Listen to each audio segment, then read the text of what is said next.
మా నాయకుడు మాజీ ముఖ్యమంత్రి వైఎస్ జగన్మోహన్ రెడ్డి గారి చీఫ్ పిఆర్ఓ శ్రీహరి గారిని ఈరోజు ఉదయం పోలీసులు అత్యంత అక్రమంగా చట్టవిరుద్ధంగా పాశవికంగా అరెస్టు చేసి కుప్పంకు తీసుకువెళ్తున్నారట.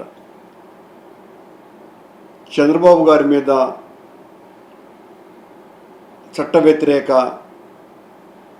పోస్టింగులు పెట్టిస్తున్నాడు అనేటువంటి ఆరోపణ ఆయన మీద నెట్టి సాక్షాత్తు జగన్మోహన్ రెడ్డి గారి పిఆర్ఓనే అరెస్టు చేసినాము అని చంకలు గుద్దుకోవటానికి చేస్తున్నటువంటి చర్య తప్ప మరొకటి కాదు. చంద్రబాబు గారి మీద కొత్తగా ఎవ్వరూ చెప్పాల్సినటువంటి పని లేకుండానే ఈ 4.5 దశాబ్దాల కాలంలో సాక్షాత్తు అనేక మంది వాళ్ళ మామగారైనటువంటి ఎన్టీ రామారావు గారు ఆధునిక ఔరంగజేబు చంద్రబాబు అని చాలా స్పష్టంగా పేర్కొనటమే కాకుండా నమ్మక ద్రోహి అని,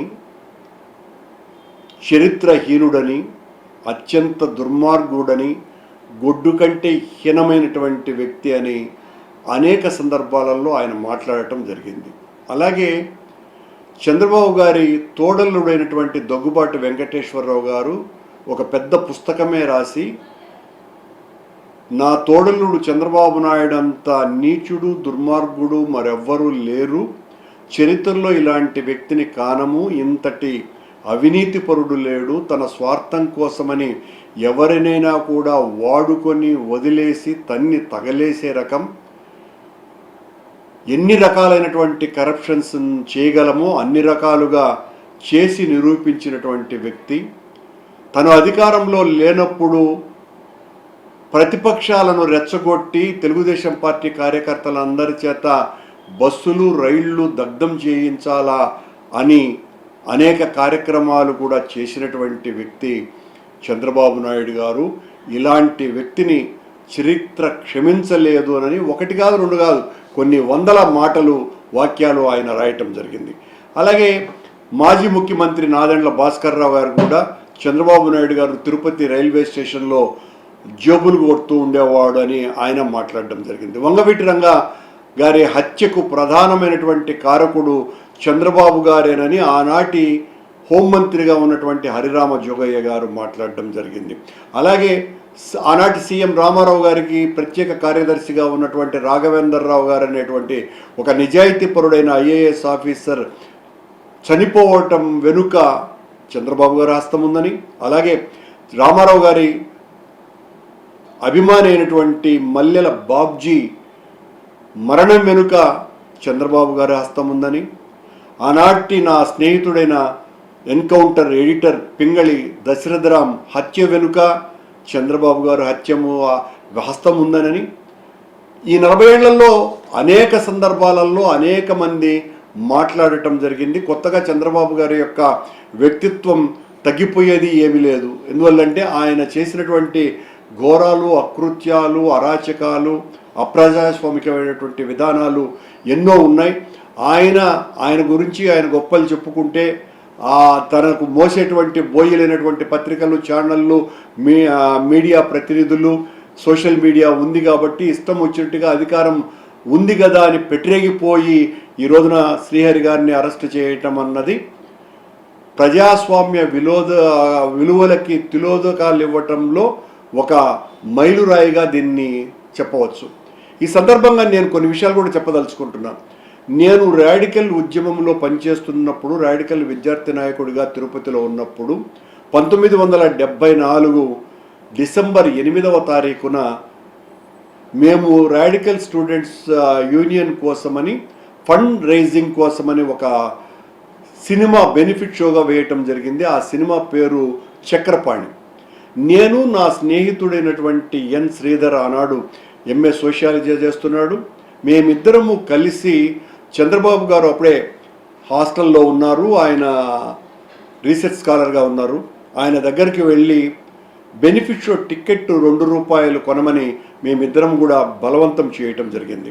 చంద్రబాబు గారికి ఆనాడు తిరుపతిలో విప్లవ రాజకీయాలు ఉధృతంగా జరుగుతున్నటువంటి నేపథ్యంలో ఉన్నటువంటి భయం కారణంగా ఉండొచ్చును, లేకపోతే ఇష్టం కారణంగా వచ్చును, మొత్తానికి ఆ ₹2 తన జోబిలో ఉన్నాయి అన్నది చాలా స్పష్టంగా ₹2 లోటు నాకు కనపడుతూనే ఉంది. అయినా నిద్రపోతున్నటువంటి తన స్నేహితుడి ప్యాంటు జోబిలో నుంచి దొంగతనం చేసి ఇచ్చినారు చంద్రబాబు గారు మాకు ఆ చక్రపాణి బెనిఫిట్ షో కోసమని.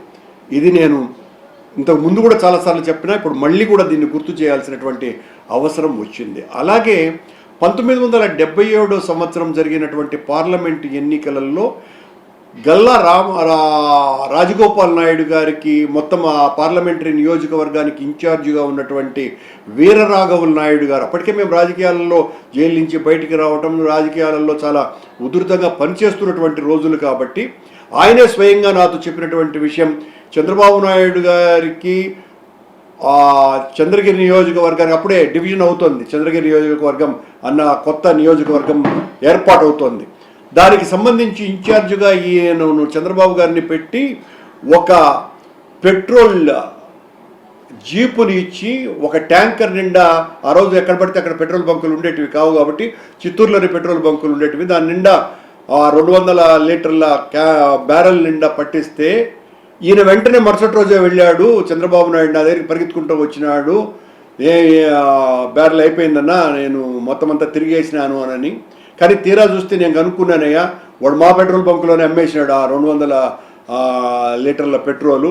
ఇది చంద్రబాబు నైజం అని ఈరోజు కాదు, ఆయన దాదాపు 78 ఆ ప్రాంతాన చెప్పినటువంటి విషయాన్ని ఈ సందర్భంగా తెలియజెప్తూ, అలాగే ఆయనకు క్లాస్మేటు, మంచి స్నేహితుడు, మాజీ మంత్రిగా ఉండి నాకు అత్యంత సన్నిహితుడైనటువంటి, నాకు చాలా మిత్రుడు, రాజశేఖర రెడ్డి గారికి చాలా సన్నిహితుడు, వైఎస్ఆర్ యువసేనలో పనిచేసినటువంటి వ్యక్తి అయిన డాక్టర్ నార్మల్లి శివప్రసాద్ గారు, నాకు శివప్రసాద్ గారికి ఉన్నటువంటి అనుబంధం అందరికీ కూడా తెలిసిన విషయమే. రాజకీయాలలోకి ఆయన నేనే బలవంతంగా ఒత్తిడి చేసి తీసుకొచ్చినటువంటి సందర్భం 1996 సంవత్సరం. ఆయన చెప్పినటువంటి విషయం అనేక సందర్భాలలో నాకు రాజశేఖర రెడ్డి గారికే కాకుండా అనేక మందికి చెప్పినటువంటి విషయం, వాళ్ళు చిన్నప్పుడు క్లాస్మేట్స్గా ఉండేవాళ్ళు, వాళ్ళకు అధ్యాపకుడుగా ఉన్నటువంటి వ్యక్తి టీచర్ వీళ్ళిద్దరి చేత ఒక నాటకం వేయించినాడు. ఆ నాటకంలో శివప్రసాద్ హీరోగాను, చంద్రబాబు గారు హాస్య నటుడుగాను పాత్రలకు ఎంపిక చేశారు. మరుసటి రోజు నుంచి రిహార్సల్కి రావాలా అని ఐవర్ మాకు చెప్పి పంపిస్తే నెక్స్ట్ డేనే నేను ముందు వెళ్ళటం జరిగింది. వెళ్ళినప్పుడు, ఒరే శివ, నువ్వు హీరో కాదురా, నువ్వు కమెడియను, చంద్రబాబు హీరోరా అని చెప్పినాడు. ఏంది సార్ నన్ను ఇట్లా చేసినారు, నేను బాగా చేస్తాను కదా సార్, ఆ చంద్రబాబు కంటే మంచి యాక్టర్ని కదా నేను అంటే, లేదు లేరా అని ఆయన మూలకిట్టేట తరిచి చూస్తూ ఉన్నాడు. తీరా చూస్తే ఆ మూలన ఒక పెద్ద వేరుశనక్కాయల మూట ఉండింది.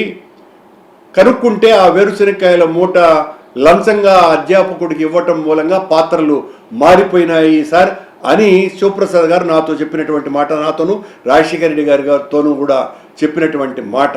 ఆశ్చర్యంగా ఆ శనక్కాయ వేరుశనగ మూట కూడా చంద్రబాబు గారు వాళ్ళ పొలంలో నుంచి పండినటువంటి పంట కాదని, పక్కన ఉన్నటువంటి రైతుల పొలంలో అవి ఆ రాత్రికి పోయి దొంగతనం చేసి వచ్చి పెరుక్కొని దూసుకొని వచ్చినటువంటి శనక్కాయల మూటని చెప్పటం జరిగింది. ఇలా చంద్రబాబు గారిని గురించి అనేక మంది వందల ఉదాహరణలు చెబుతూనే ఉంటారు. ఇప్పుడు కొత్తగా శ్రీహరి చెప్పిందేంటి, చంద్రబాబు గారి వ్యక్తిత్వానికి హననమైందేంటి?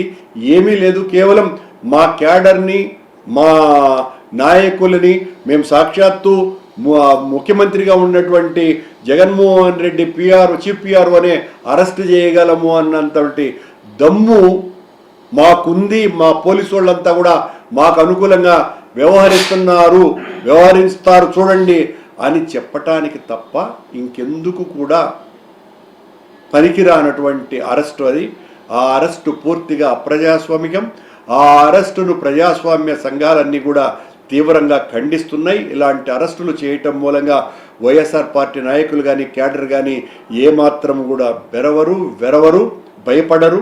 మరింతగా చంద్రబాబు గారి ఈ ప్రభుత్వం చేస్తున్నటువంటి అకృత్యాల మీద, చంద్రబాబు గారి మీద మాకు వ్యక్తిగతమైనటువంటి ద్వేషం కానీ పగ కానీ ఏమాత్రం కూడా లేవని, చంద్రబాబు గారి యొక్క రాజకీయ తీరు వలన ప్రజలకు జరుగుతున్నటువంటి నష్టాన్ని తెలియజెప్పటం ప్రజాస్వామ్య గొంతుకుగా మా బాధ్యత కాబట్టి ఆ బాధ్యతని సమర్థవంతంగా నిర్వహిస్తున్నారు కాబట్టే పూడి శ్రీహరి గారిని ఈ రోజున అరెస్టు చేశారని, ఆ అరెస్టులకు ఏమాత్రం కూడా లెక్క చెయ్యమని చట్టబద్ధంగా న్యాయబద్ధంగా దీన్ని ఎదుర్కొంటామని తెలియజేస్తున్నాం.